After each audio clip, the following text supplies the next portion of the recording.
안녕하세요. 인천이 하나나에 신기를 맡고 있는 최정국 상무입니다. 오늘 아침부터 장마가 끝나고 굉장히 지금 전국에 폭염이 찾아와서 오시는 분들이 힘드셨을 텐데 생각해 주셔서 대단히 감사드리고요. 오늘 이렇게 강좌를 마련하게 된 것은 여러분들도 잘 알고 계시겠지만 3년 전부터 에너지 위기에 대해서 심각하게 지금 받아들여지고 있는데 언론에서 비춰지는 그런 상황하고 우리가 직접 피부로 느껴지는 그런 감이 약간 차이가 있을 수 있겠다 그런 생각을 들고요. 그래서 저희 한사님이 늘 환경 문제, 먹거리 문제 이런 거를 굉장히 중요시하고 운동성으로 나가고 있지만은 우리가 좀 전문가적인 입장에서 얘기를 듣고 그걸 생활에서 실천할 수 있는 어떤 방안도 고민을 하고 또 총체적인 상황을 우리가 좀 알아야 되겠다 라고 해서 이렇게 오늘 자리를 마련했습니다. 특히 얼마 전에 일본에서 지진으로 인해서 원자재가 사고가 났는데, 10년 전에 소련의 체르노빌 사건을 우리가 아마 기억을 하실 텐데, 사실 체르노빌 그때는 굉장히 심각하다 생각을 했지만, 시간이 지나면서 아마 다 잊혀졌을 거예요.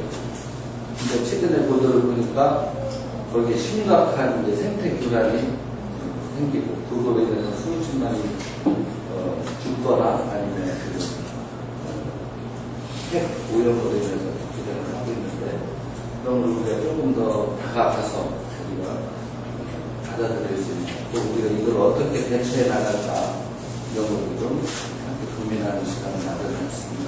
오늘 어렵게 바쁘신데도 오늘 강의를 맡아주실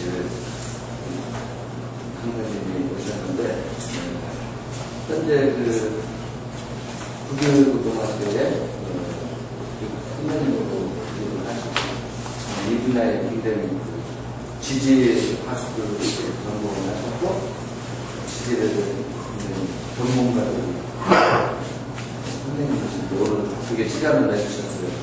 오늘 강의 들으시고 좋은 시간 되시고 바라고 있다가 질의응답 시간에도 질의관이 있으면 질문을 해주셔서 오늘 좋은 데 생각하셨는데 유익한 시간이 됐으면 좋겠습니다.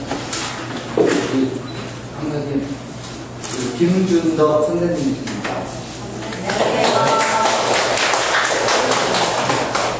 그래서 우리 송은미의 활동가님의 두 분 계십니다.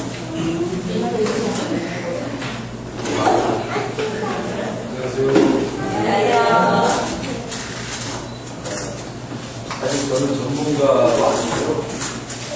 제가 알고 있는 사항만 충실히 전달해 드리고자 제 소개를 드리면 저는 국유고등학교에서 근무하고 있습니다. 천안에 온 지는 10년째 고등학교 선생님 교사니까 그 정도 수준에서 요즘은 고등학교 선생님이라고 하면 예전에 높게 평가를 하셨지만 지금은 별거 아니지 않습니까? 그 정도 수준에서 아이들과 함께 대화를 나누고 강의했던 수준에서 그런 분들과 함께 고민하는 시간을 갖고 싶었습니다. 몇 분이 오셨지만 두 분이 오셨는데요. 요즘에 우리 사회에서 감염되는 게 있을 때 유체가 없을 정도로 많이 모이는 장소가 있지 않습니까? 우리가 어딘지 아세요? 네, 유치설명입니다. 유치설명에 가면은 중국에 대한 파출에도 동일할 정도로 다 사라지고 앉을 자리도 없습니다. 근데 그 안에서 가보신 분들이 계실지 모르겠지만 그 안에서 내 자녀에게 건질만한 내용을 한 2~3시간의 강의를 듣는다고 하면 거짓말 안 하고 한 10분여 정도의 강의밖에 없습니다. 왜냐하면 모두 다 강의 여기에 포인트는 공부를 잘하는 학생들 중심으로 맞춰 있습니다. 근데 우리 자녀들이 공부를 잘하는 학생이잖아요. 실제로 공부하는 속에 갔지만 그 안에서 듣는 얘기들이 허망한 얘기가 굉장히 많았어요. 저도 여기저기 강연회를 따라다니다 보면은 그냥 참 허망하다는 생각을 많이 들어요. 근데 왜 이렇게 어머니들이 많이 그런 장소에 보이냐면 내 자녀가 행복해지고 싶어서 부족하던 내 새끼들이 행복한 삶을 살게 하기 위해서 어떻게든 간에 도움을 주고 싶어서 가고 있는 거잖아요. 우리 사회가 행복이라는 거의 가치가 너무나도 좀 천박하다는 생각도 많이 들어요. 강의를 시작하기 전에 제목을 좀 멋지게 짓고 싶었거든요. 그래서 너무 편리한 제목을 짓게 되었습니다. 강의를 제일 잘하려면 진짜 제목부터 사로라고 했잖아요. 제가 가장 좋아하는 영화 감독이 박찬욱 감독인데요. 그 감독이 여러 가지 복수 시리즈의 영화들을 많이 제작했어요. 그래서 복수는 나의 것 혹시 보신 분 계신가요? 복수는 나의 것. 그 영화는요, 일반적인 복수와 관련된 영화하고는 좀 틀리더라고요.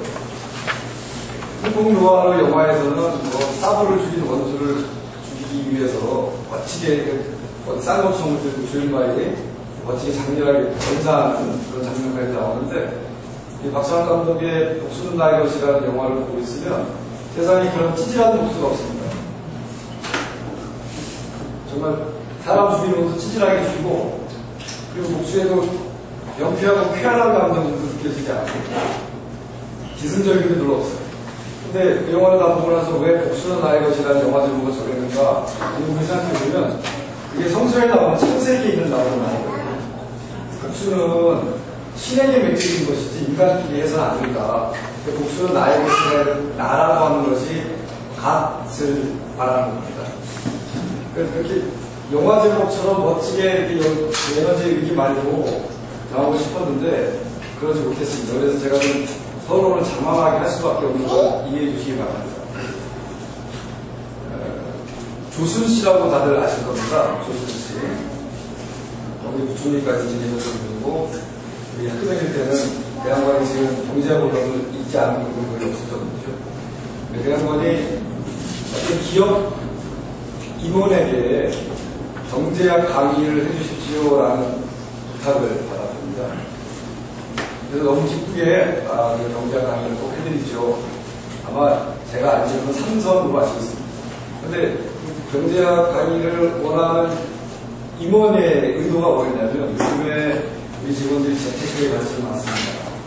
그러니까 강의를 해서 경제에 대한 관심도 높아지고 직원들의 재테크에 대한 관심도 좀 더 올라가서 좀 부유하게 살았으면 좋겠습니다. 그런 의도였나 봐요. 조준 씨가 그 얘기를 듣고 기가 막혔던 거죠. 경제학 언론의 맨 앞에 보면은 경제학은 효용을 연구하는 학문이다라고 써 있습니다. 효용이 다른 말로 얘기하면 만족이라는 거거든요. 우리에게는 행복감을 느껴지는 거죠. 경제학은 사람들이 돈을 연구하는 학문이라고 알고 있지만 사실은 돈을 연구하는 학문이라기보다는 행복을 연구하는 학문이에요. 인간이 어떻게 하면 행복해질 수 있을까? 한살림의 조합원이 되시고 한살림 운영하는 이유도 이렇게 환경 오염이 심한 세상에서 행복한 삶의 질을 얻기 위해서 우리가 하는 거잖아요. 근데 왜 경제학이 이렇게 돈에 대한 학문으로 변질되었느냐면 행복은 측정하기가 너무 어렵습니다. 하지만 돈이라고 하는 것은 숫자로 측정되는 것이기 때문에 바로 행복감을 측정할 때 돈으로 측정하면은 바로바로 측정이 되기 때문에 경제학이 돈에 대한 학문이라고 오해를 하게 되는 거예요. 그래서 제가 교육을 맡고 있는 학교 선생님인데요. 아이들의 행복도 성적이다가 아니거든요. 근데 부모님들과 아이들도 모두 다 모든 학교에서 행복은 성적으로 되어 있어요. 그 이유도 경제학의 행복과 똑같은 논리입니다. 교육에서는 아이들이 열심히 뛰어놀고 안전한 먹거리를 먹고 선생님과의 즐거운 대화를 나누고 이것은 다 행복의 가치에 들어가는 것인데 그것은 측정되기가 어렵습니다. 우리가 성적을 가지고 측정하는 것이 우리의 현실인 것 같습니다. GDP GDP라는 말을 아시잖아요. 국내 총생산에 관한 얘기인데요. 한 사회가 2만 달러가 되면요, 인간 GDP가 돈만 가도 측정할 수 없는 인간의 행복이 있답니다.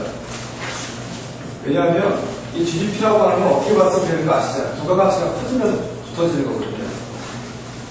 그럼 그 안에는 다양한 측면들이 있지만 돈으로 다 모든 것이 규결이 되어버리면 아주 불행한 사태를 맞게 돼요. 예를 들어서 저도 담배를 피운단 말이에요. 담배를 피워서 담배 회사가 내가 돈을 벌면 국가 전체의 GDP가 올라가요.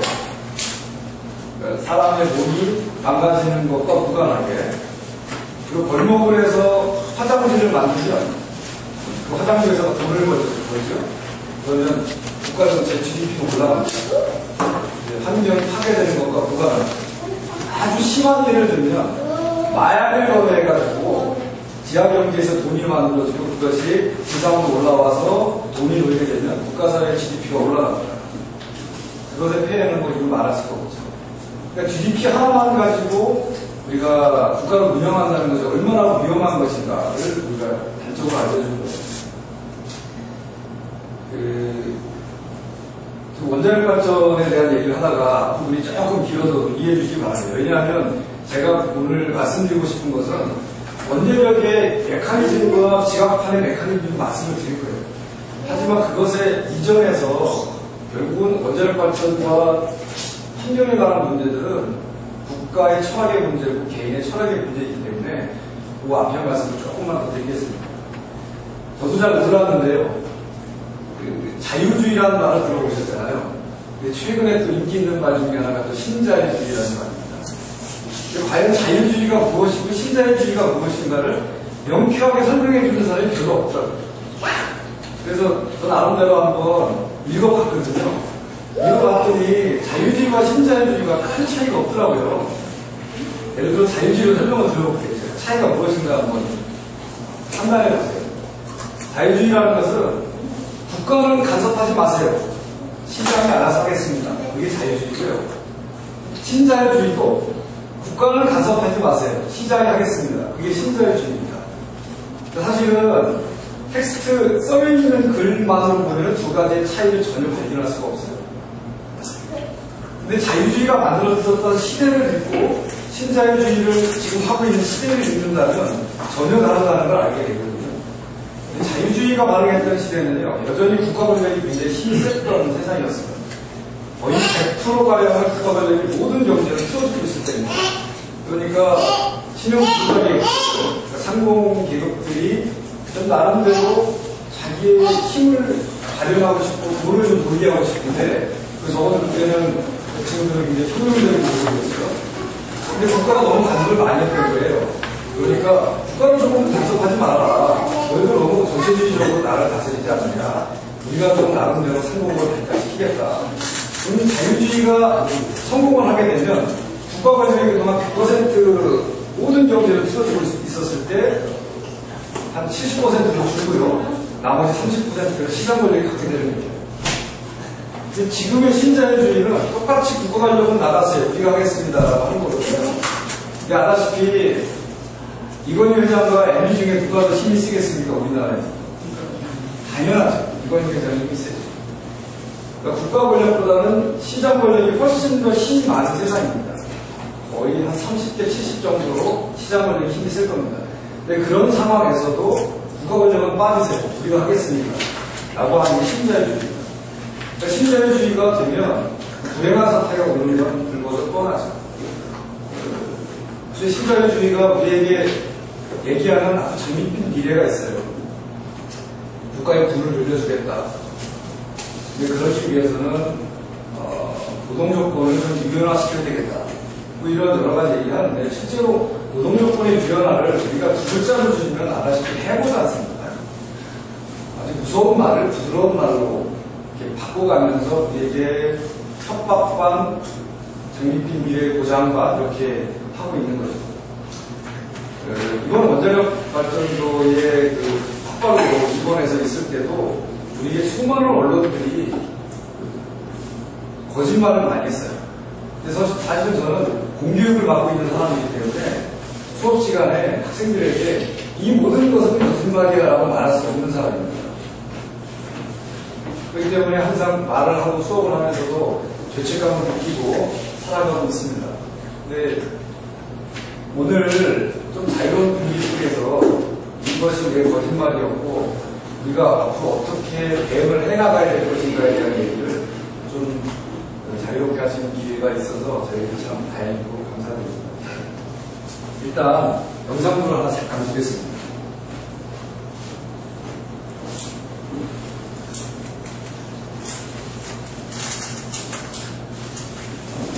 이것은 70년대 박정희 정권 때 처음 원자력 발전소를 만들면서 국민에게 홍보했던 내용입니다.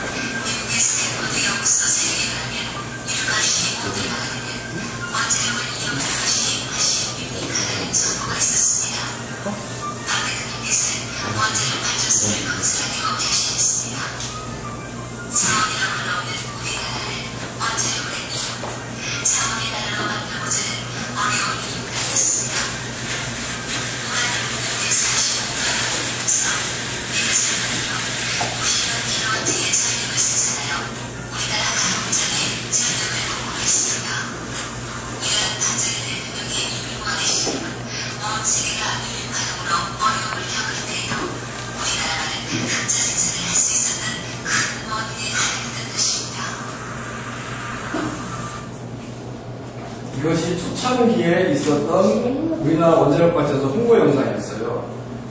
그 영상물을 영상 음향이 좋지 않아서 잘 모르실 수도 있겠지만 결국은 5.16 때 우리나라가 전력 위기를 너무 많이 겪었는데 깨어나더라도 화력 발전에서 석유를 제일 많이 뺐었거든요.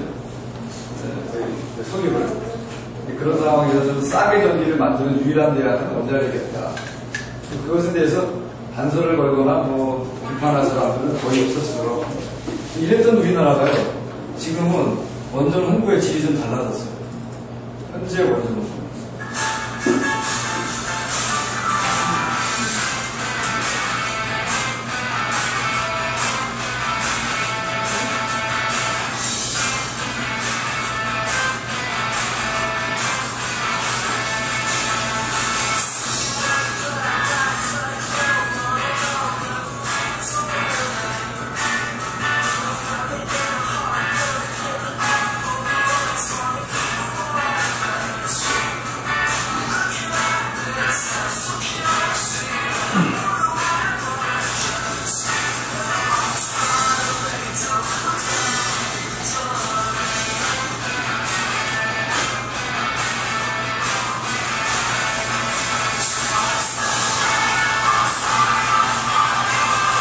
그럼 지금의 원전 홍보는 이제 초창기에 우리나라 원전이 단순히 좀 싸게 전기를 만들기 위해서 만들었던 거라면 이게 우리나라에서 안정화되고 성공적이었던 평가를 받게 되고 이게 우리나라뿐만 아니라 전 세계로 판매되고 나라별로 판매되는 성과를 얻었다라고 하는 우리나라 원전 기술을 굉장히 좋게 평가하는 홍보 영상으로 바뀌게 된 거죠. 그럼에도 불구하고 우리보다 훨씬 더 기술이 높았던 일본이 지금 겪고 있고 겪었던 피해는 이루 말할 수 없는 걸 아실 거예요. 그 영상부터 잠깐 보시고 얘기를 나눠보시죠. 영상은 워낙 많이 보신 거니까요. 쓰나미 근접 영상부터 보여드리겠습니다.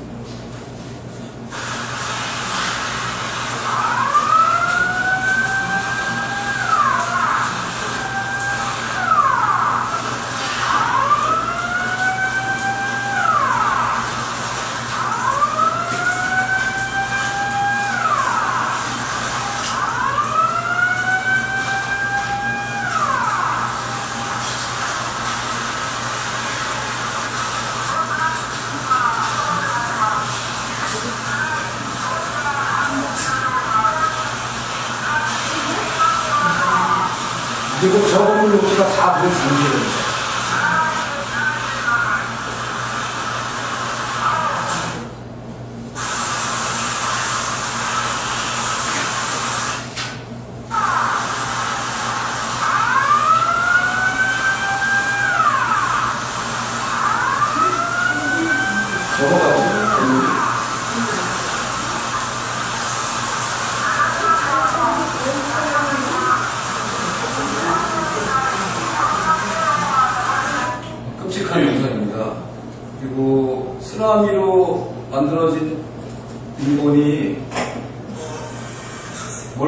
모습이죠. 멀리서 쓰나미가 밀려오는 모습이고요. 그리고 가깝게는 여기 그 충격파로 인해서 후쿠시마 원전이 폭발하는 영상입니다. 이 저 안에는 크세톤이라든지 세슘이라든지 방사능 요오드라든지 어마어마한 방사능 물질들이 고농도로 압축되어 있었는데 그것이 터져나가면서 퍼져나가게 된 거죠. 그러면서 우리나라 언론은요, 마지막 뉴스물입니다. 이거는 우리나라 언론은 후쿠시마 원전은 구조적인 문제를 가지고 있다라는 발표를 합니다. 그런 의도는 후쿠시마 원전의 모습과 우리나라 원전의 모습을 비교해주면서 구조적으로 우리나라 원전은 후쿠시마 원전과 다르기 때문에 우리나라는 상대적으로 안전하다라는 의도를 가지고 만든 영상입니다. 원전 폭발에는 답답한 어려운 점이 많습니다. 피해를 키울 수밖에 없었던 구조적인 문제가 있다고 하는데 양만희 기자가 자세히 진행하겠습니다. 이번 사태의 발단은 연료봉을 시킬 냉각수 공급에 필요한 전기의 물이 끊긴 데 있습니다. 비상시를 대비해서 따로따로 작동하는 디젤 발전기 여러 대와 충전기를 설치했지만 설치 장소는 거대한 파도를 피할 수 없는 곳이었습니다.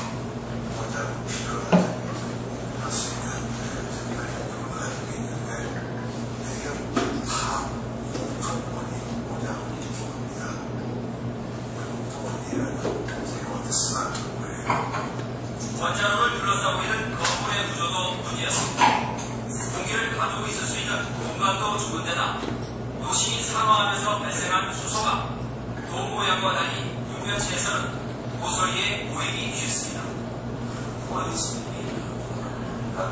우리가 전체가 있는데 실질적으로 수소가 있는 공간을 수행해서 그 저기 안으로 조심하지만 원전 1호기 가동 이듬해인 1972년 미국 원전의 규모는 이 원전의 모델이 대형 보호모델에 비해 폭발에 취약하고 방사능 분출 위험이 더 크다고 경고했습니다. 미국 원전의 규모 우리나라의 원전, 청구님 물어주십니다. 우리나라 원전은 그거에 비해서는 상대적으로 안전하기 때문에 구조적으로 큰 문제가 없다라고 하는 것이 기본적으로 언론에서 얘기하는 것들이죠.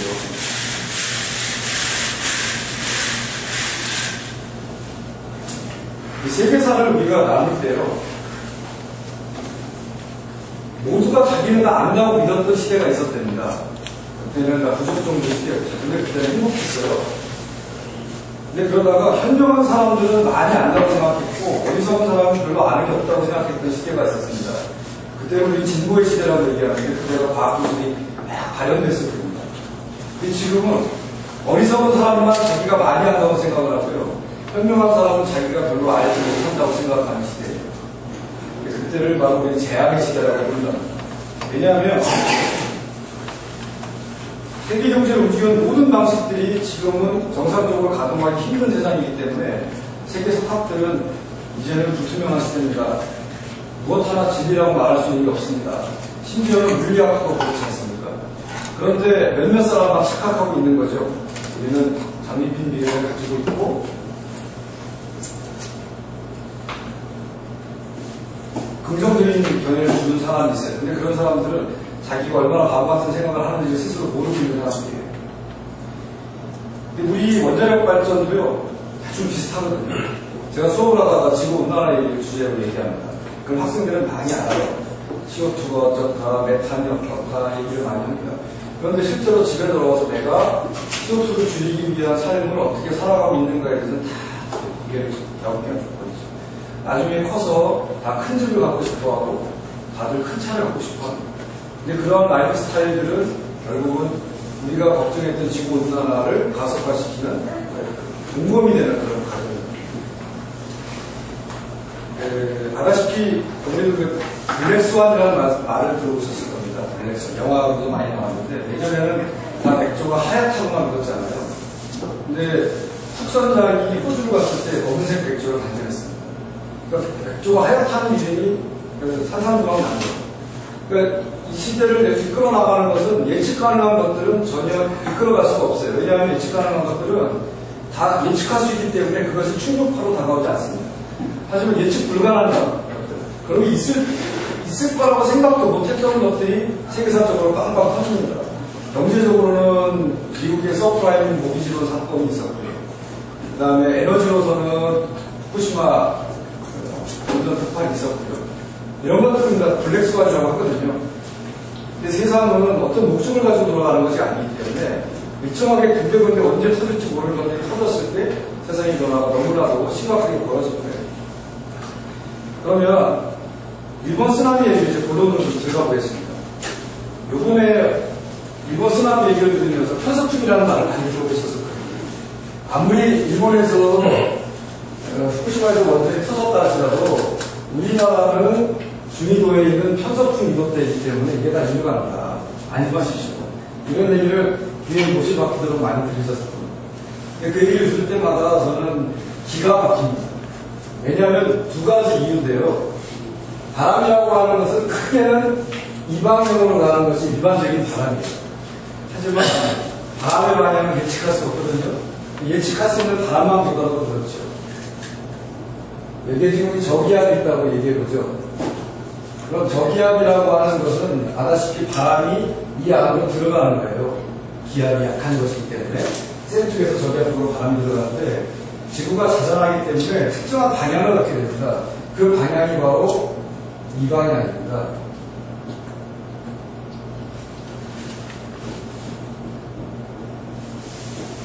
반시계 방향이죠.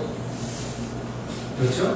그럼 반시계 방향이라는 것은 편서풍이 이렇게 불어서 들어가는 방향도 있지만 이렇게 꺾여 들어오는 바람도 있다는 거죠. 그렇기 때문에 국지적인 바람으로 이 편서풍이라는 것이 언제나 우리에게 안전을 보장해 주지 못한다는 겁니다. 더더구나 문제가 되는 것은 중국인데요.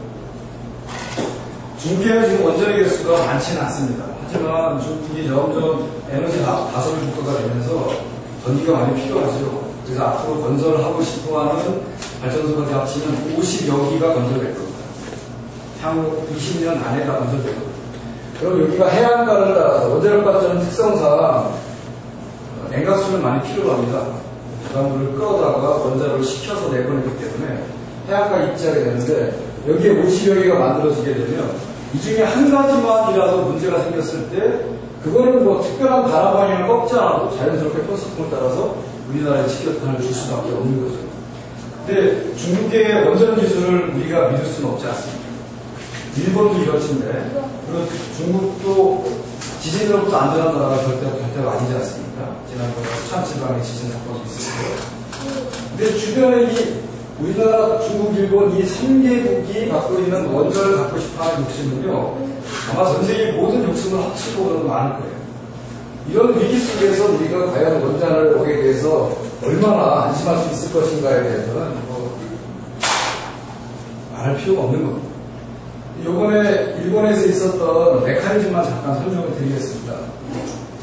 우리나라가 여기에 형성되어 있고요. 일본이 이렇게 되어 있는데 이쪽이 해안판이고요. 이쪽이 대륙판이에요. 아시다시피 해안판은 대륙판에 비해서 무겁습니다. 그래서 해안판이 대륙판 쪽을 파고 들어 내려갑니다. 그러면 지금 제가 우리나라 퇴적물이라고 썼는데 이게 없었다고 치고 설명을 드릴게요. 그러면 해안판이 밀고 내려가는 만큼 대륙판도 마찬가지로 같이 들어가죠. 그런데 에너지가 계속 집적이 되다 보면 얘가 밀려 나가다 못해 튕겨 올라가게 돼요. 앉아지고 튕겨 올라가게 되는데 그 높이가 보통 3-4m 정도의 높이를 갖습니다. 그러면 얘가 튕겨 올라가는 과정에서 3m의 높이를 가지고 이 물 전체를 튕겨 올리게 되죠. 그럼 이 3m의 높이가 쓰나미의 높이가 됩니다. 이 높이가 고스란히 우리나라 쪽 이쪽으로 전달이 되면서 일본 쪽에 피해를 주게 되는 거죠. 근데 이번 쓰나미는 아시다시피 10m의 높이를 갖지 않았습니까? 도대체 이 높이를 가지고는 설명할 수 없는 높이가 생겼어요. 그 이유를 설명을 드리면 이렇게 해안판과 대륙판이 밀려 내려가는 것은 지대가 낮기 때문에 여기에 퇴적물이 쌓이게 돼요. 이 퇴적물이 쌓이게 되면 퇴적물은 말 그대로 퇴적 안입니다. 돌덩어리죠. 오랜 세월 동안 수압을 받았기 때문에. 그러면 이게 부드러운 고무 같은 것이 아니라 딱딱한 바위 덩어리이기 때문에 얘가 밀려 내려가면서 이와 같이 균열이 생기게 돼요. 밀려 내려가니까요. 균열이 생긴 과정에서 얘가 튕겨 나가게 되면 아까의 논리로 밀려 내려가고 얘가 밀리다가 인계점을 나타나서 튕겨 올라가게 되면 이런 문제가 되는 거죠. 요 위에 퇴적물이 있었는데 얘를 밑에서 튕겨 올린 거예요. 그러니까 판만 올라간 게 아니라 판 위에 있는 퇴적물을 튕긴 거죠. 그래서 얘가 3m가 올라갔다면 얘는 그 높이의 서너 배의 높이로 올라가야 돼요. 그럼 결국은 여기서 올라가는 높이까지 합치면 10m를 너끈히 넘기게 되는 겁니다. 그래서 이 물의 움직임이 이 위를 튕겨 올라가게 되면 이 쓰나미의 높이가 큰 에너지가 되어서 일본 쪽으로 쫙 밀려 올라가게 되는 거죠. 이 에너지의 양은 어마어마하기 때문에 아까 봤듯이 건물을 밀어서 그냥 잡아들이는 그런 모습도 보셨습니다. 그리고 한국은 과연 이번에 언론에서도 얘기했지만 한국은 한가판의 경기가 아니기 때문에 안전하다라고 얘기했잖아요. 우리가 문제가 있습니다. 왜냐하면 이 지역은 수시로 에너지들이 쌓이고 쌓이는 곳이에요. 일본의 오른쪽 지역은. 그러나 한국도 마찬가지로 한국의 위치는 여기 있고요. 일본의 위치는 여기 있고요. 우리가 해안판의 위치라고 얘기하면 이 에너지가 깊숙한 곳으로 계속적으로 전달이 됩니다. 그러면 이 에너지가 점점 축적을 거듭하게 되면 어느 순간 여기서 100년에 한 번씩 터진다면 한국은 200년에 한 번씩 터지는 그런 경우가 생길 수 있는 겁니다. 요즘에 언론에서 많이 나오지만 백두산이 터질지도 모릅니다라는 얘기를 많이 드시거든요. 근데 백두산은 지금으로부터 1000년 전에 터졌어요. 발해의 멸망과도 관련이 있다라고 얘기합니다. 그때가 바로 발해가 융성했던 시절이었는데 발해가 그 주변에 거란이라는 나라가 함께 이렇게 대등한 관계를 가졌었거든요. 그런데 어느 순간 거란에 의해서 발해는 멸망해버려요. 근데 언론을 보면은, 기록을 보면, 발해사를 보면, 발해 내부에 어떤 문제가 있어서 유민들이 생겼대요. 거란과 도망할 때. 근데 나중에 지질학자들이 발해의 유물과 역사적 기록들과 백두산 화산 폭발의 연관관계를 연구해 보니까 그때 거대한 백두산의 폭발이 있었습니다. 이 폭발력은 어마어마해서 백두산 현재 모습이 이렇습니다. 아다시피. 우리가 천재가 있거든요. 예전에 산이 이랬어요. 근데 어마어마한 마그마가 터져 나오니까 마그마의 긴 공간을 이기지 못해서 산덩어리가 주저앉은 거예요. 이 현상이 지금부터 1000년 전에 일어났던 일이죠. 그러면 한 나라의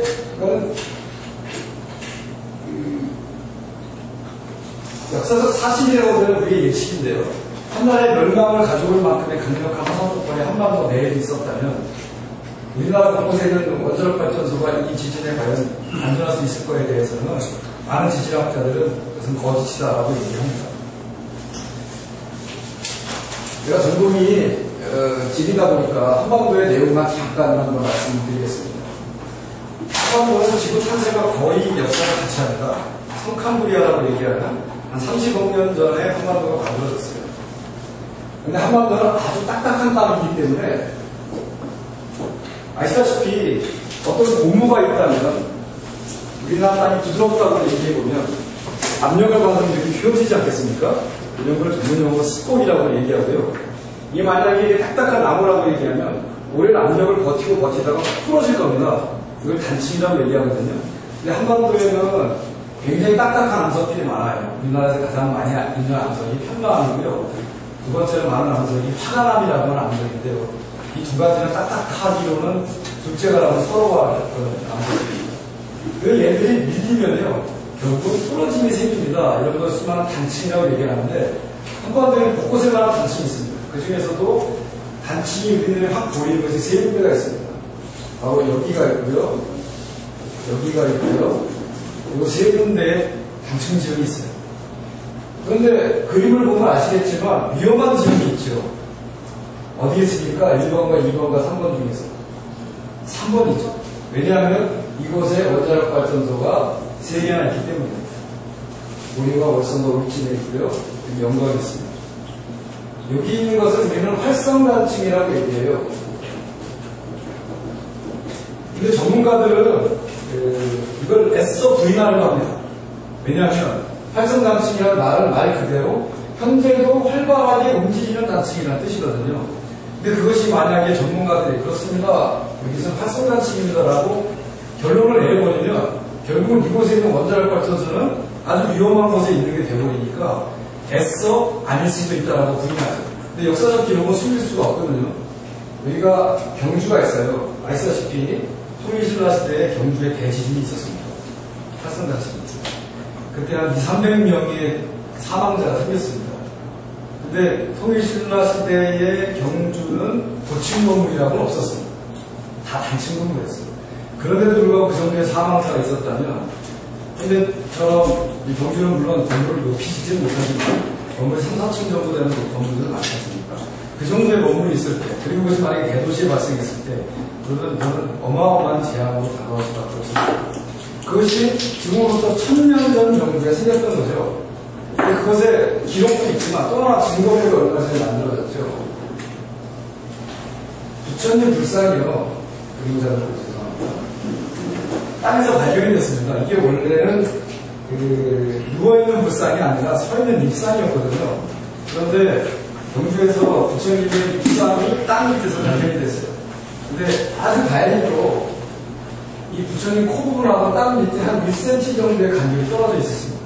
그래서 완벽하게 얼굴이 보존이 됐습니다. 그래서 그래도 천원으로 부처님 불상이 잘 보존돼서 발견됐다는 언론 발표는 왔는데, 통일신라 시대는 아시다시피 불교 신앙이 굉장히 강했던, 불신이 강했던 세상이었는데, 서 있는 부처님 상을 누가 발로 밟지 않았을 거 아니에요. 이것이 넘어진 이유가 바로 그 타이밍이 지진이 일어났던 타이밍이에요. 다행히도 그때 한 2~300명의 사망자가 생겼기 때문에 그걸 수습하려고 여기까지 수습을 못했나봐요. 난이도 이만큼의 간격이 있어서 완벽한 보존이 됐다고 얘기하는데, 역사적 기록이나 유물이나 우리나라가 절대로 지진으로부터 안전한 나라가 아니라는 것을 알려주는 것이죠. 근데 우리나라에는 지역으로는 3개의 발전소가 있거든요. 기흥 10개 정도의 기가 현재 가동 중에 있습니다. 아까도 봤지만 처음에 박정희 정부 때 만들었던 그 핵발전소가요, 지금도 수명 여한을 계속 늘려가면서 발전하고 있습니다. 그러니까 노후된 원전이 있다는 것이죠, 우리나라에도. 그런 문제가 현재 한반도에서 갖고 있는 지질학적인 문제라고 생각하거든요.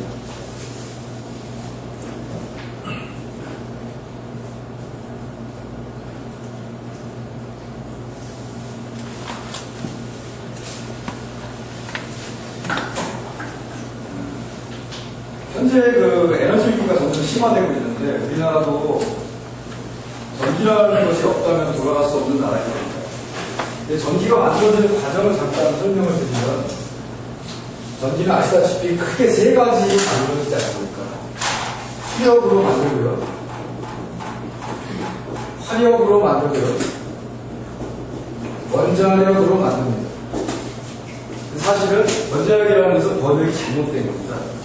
원자력이라면 어토밋이겠죠, 영어로. 근데 영어로 원자력은 뉴클레어로 시작을 하거든요. 그러니까 사실은 올바른 발전은 핵발전이라고 번역을 해야지 정상입니다. 하지만 핵발전이라고 번역을 했을 때 국민들이 갖는 거부감이 있기 때문에 애써 원자력이라고 이상한 번역을 하고 있습니다. 이 2가지는 결국은 불의 힘으로 발전하는 거예요. 석탄을 떼거나 석유를 떼거나 LNG를 떼가지고 물을 끓여서 물의 압력으로 터빈을 돌려서 발전하는 것이고, 이 원자력 핵 에너지는 핵 분열 과정에서 나오는 열을 가지고 물을 끓여가지고 발전하는 것이죠. 화력에서는 3가지를 가지고 발전하는데요, 석유하고 석탄하고 LNG를 가지고 크게 발전을 합니다. 이 3가지 중에서 과거 오일쇼크 전에는 석유를 가지고 뗐던 양이 가장 많았습니다. 근데 지금은 오일쇼크 이후에 석유 가격이 많이 뛰다 보니까 어떻게든 값싸게 생산해야 되겠다는 관점으로 현재는 석탄에서 화력 발전을 가장 많이 발전하게 됩니다. 근데 석탄은 아시다시피 환경 오염이 셋 중에서 가장 많은 것이거든요. 그리고 이 가격이 뛰게 되면 동나라에서 이런 가격이 뛰기 때문에 이 경제성 이유 때문에 어쩔 수 없이 원자력이라는 것을 가동하게 되어서 현재 우리나라 에너지 수급 구조를 보면은 화력이 거의 45%를 차지하고 있고요. 원자력이 거의 40% 이상을 육박하고 있고, 나머지는 수력이나 대체 에너지로 만들어주고 있습니다. 이 수력은 여름에비가 많이 내리니까 여름만 주로 발전하기가 안전적인 발전이 어려우니까 우리가 소위 얘기하는 대체 에너지라는 것을 가지고 만들죠. 근데 대체 에너지에는 한 10개 이상의 수많은 발전의 패턴이 있습니다. 태양열이라는 것이 있고요. 지열이라는 것이 있고요. 수소 에너지라는 것이 있고요. 뭐, 좀 많이 들어보셨으니까 한번 말씀해 보세요. 뭐가 있죠? 풍력이 있고요. 조력이 있고요. 조류 발전이 있고요. 인공태양이라는 것도 있고요. 그 다음에 다양한 것이 있는데 맨 마지막으로 쓰는 것이요. 쓰레기를 태워서 나오는 발전이 있습니다. 그런데 대체에너지에서 얘가 가장 많습니다. 사실 대체에너지를 쓰레기를 태워서 대체에너지를 만들고 전력을 생산해낸다는 것은 친환경적이라고 말할 수 없지 않습니까? 그러니까 대체에너지를 사실은 얘는 떼야 되고 나머지를 가지고 운영을 해야 되는 것이 정상입니다. 하지만 우리나라는 쓰레기를 태워가지고 발전하는 것이 압도적으로 많이 있습니다. 이 중에서도 우리가 미국도 그렇지만 우리나라에서도 많이 하는 뭐 바이오 에너지라든지 그 다음에 수소 에너지라든지 뭐 하이브리드 전지 같은 거죠. 이런 것들이 국가에서 아주 목숨을 걸고 하고 있는 것들인데요. 이 두 가지는 굉장히 문제가 많은 대체입니다. 왜냐하면 바이오 에너지라고 하는 것은 옥수수에서 에너지를 바이오 디젤을 꺼내 쓰는 거거든요. 근데 옥수수는 우리들 먹을 거잖아요. 사료잖아요. 그래서 바이오 에너지를 많이 늘리면 늘릴수록 전 세계 식량 가격은 폭등할 수밖에 없습니다. 이거는 인류사회를 위협하는 굉장히 위협적인 에너지원입니다. 그리고 실제로 이것이 CO2를 줄일 수도 없습니다. 지금은 오늘은 에너지와 관련된 원자력과 관련된 설명이기 때문에 더 구체적인 말씀을 드리지 않겠습니다. 가장 문제가 되는 게 수소 에너지인데요. 이 수소라고 하는 것을 H로 이렇게 쓰거든요. 그럼 얘를 떼면은 다른 에너지를 떼면 C를 떼는 거니까 CO2가 나오는데 H를 떼면은 H2가 나옵니다. 물이 나오죠. 에너지를 떼는 게 얼마나 친환경적입니까? 그런데 수소를 자연 상태에서 얻기는 아주 힘들어요. 수소를 얻을 수 있는 방법이 물을 전기분해해서 얻을 수 있거든요. 물을 전기분해해야 됩니다. 그래야지 수소를 얻어요. 그러면 수소를 얻기 위해서는 우리가 어디선가 전기를 만들어내야 되거든요. 그럼 전기는 현재 여기서밖에 만들 수밖에 없어요. 현재로서는. 그러면 수소를 얻기 위해서 땀에서 엄청난 전기를 또 생산해서 수소를 만드는 것처럼 비효율적이고 반환경적인 건 없죠. 현재는 수소를 물을 분해해서 만드는 기술은 돈이 너무 많이 들기 때문에 직접적으로 실험용 외에는 쓰지 않고 있고요. 대부분의 수소는 천연가스인 LNG에서부터 추출을 합니다. 우리가 LNG를 친환경 에너지라고 얘기하고 있지는 않지만 어쨌든 이를 청정연료라고 말하거든요. 도시에서 LNG를 떼게 되면 CO2가 덜 나오고 시내버스도 LNG 버스들이 많고요. 그런데 여기는 이렇게 친환경적이라고 평가받는 이유가 LNG에 C보다는 H가 많기 때문에 그렇습니다. 그래서 LNG에서 H를 추출해서 수소 에너지를 쓰는 것이 현재는 가장 일반적이죠. 그러면 상식선에서 얘기하더라도 LNG에서 수소를 꺼내서 떼는 것과 LNG를 직접 떼는 것 무엇이 더 경제적이겠습니까? LNG를 직접 떼는 것이 훨씬 더 경제적이죠. 그러니까 현재 수소 에너지라고 하는 것은 앞으로 미래를 보는 것입니다. 그 미래란 무엇이냐면 대체 에너지에서부터 막대한 양의 에너지를 얻어낼 수 있다면 그 대체 에너지로부터 얻어낸 전기를 가지고 수소를 만들자. 그것이 앞으로 우리가 인류가 가야 될 방향이다 라고 얘기하지만 현재로는 많은 사람들이 수소를 떼는 것 자체가 경제적이며 수소를 떼는 것 자체가 환경에 도움이 되는 거라고 오해하는 부분들이 굉장히 많습니다. 그리고 현재로서는 이런 대안들이 없습니다. 우리나라 전 세계적으로도. 그래서 모든 대안들이 어디로 귀결이 되었냐면 원자력 발전으로 귀결이 되었던 겁니다.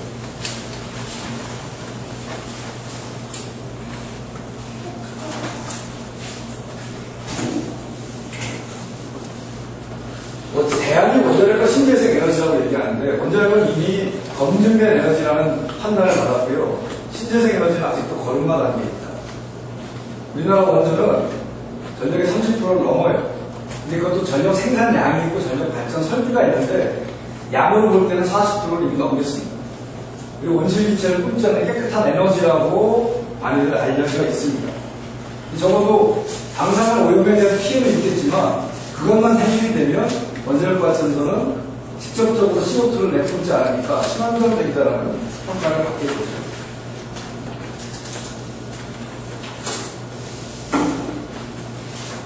근데 CO2가 문제가 되는 이유는 아시다시피 지구상에 CO2들이 많으면 태양 에너지가 땅을 가열한 다음에 땅에서 열이 CO2에 부딪혀 다시 들어오잖아요. 그 지구의 온도가 더워지는 거예요. 온실 효과죠, 이게 그야말로. 그런데 이 연료들은 대개 다 화석 연료입니다. 화석 연료란 말 그대로 동식물의 사체가 묻혀서 만든